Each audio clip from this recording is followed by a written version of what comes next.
Welcome back. સમાચારોમાં આગળ વધીએ. નર્મદાથી મહત્વપૂર્ણ સમાચાર. પ્રધાન ગણપત વસાવાએ વિવાદિત નિવેદન આપ્યું છે.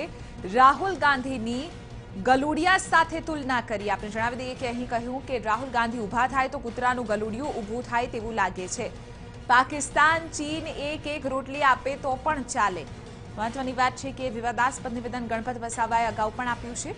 પ્રધાન ગણપત વસાવા અહીં સભામાં પહોંચ્યા હતા, જ્યાં તેમણે શું કહ્યું આપને સંભળાવ્યું. અને રાહુલ ગાંધી ખુરશીમાંથી ઊભો થાય તો પેલું કૂતરાનું ગલુડિયું ઊભું થયું હોય ને પૂંછડી પટપટાવતો, કે જેને પાકિસ્તાન વાળા એક રોટલી નાખી દે તો બી ચાલી જાય અને ચીન વાળા એક રોટલી નાખી દે તો એ ચાલી જાય થયો છે.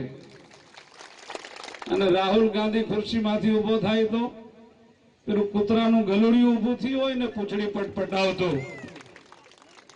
કે જેને પાકિસ્તાન વાળા એક રોટલી નાખી દે તો બી ચાલી જાય અને ચીન વાળા એક રોટલી નાખી દે તો એ ચાલી જાય.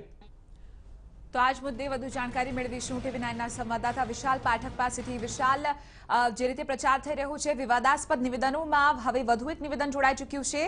આ નિવેદન બાદ રાજકારણ ચોક્કસથી ગરમાશે. જી જણાવી દઉં કે જે આજે જે ડેડિયાપાડા ખાતે પીઠા ગ્રાઉન્ડ ખાતે મનસુખભાઈની જે ઉમેદવાર મનસુખભાઈની સમર્થનમાં આજે ગણપત વસાવા અહીંયા જાહેર સભા માટે આવ્યા હતા અને એમણે જાહેર સભામાં એક વિવાદિત નિવેદન બી આજે કર્યું હતું. તેનાથી ખરેખર રાજકીય ગરમાવો વધી શકે એમ છે અને એમણે જે રાહુલ ગાંધીને જે કૂતરાનું ગલુડિયું કહ્યું છે તેને કારણે રાજકીય ગરમાવો પણ અહીંયા આ વિસ્તારમાં થઈ શકે છે. બિલકુલ, આભાર વિશાલ સમગ્ર મામલે જાણકારી આપવા બદલ. તો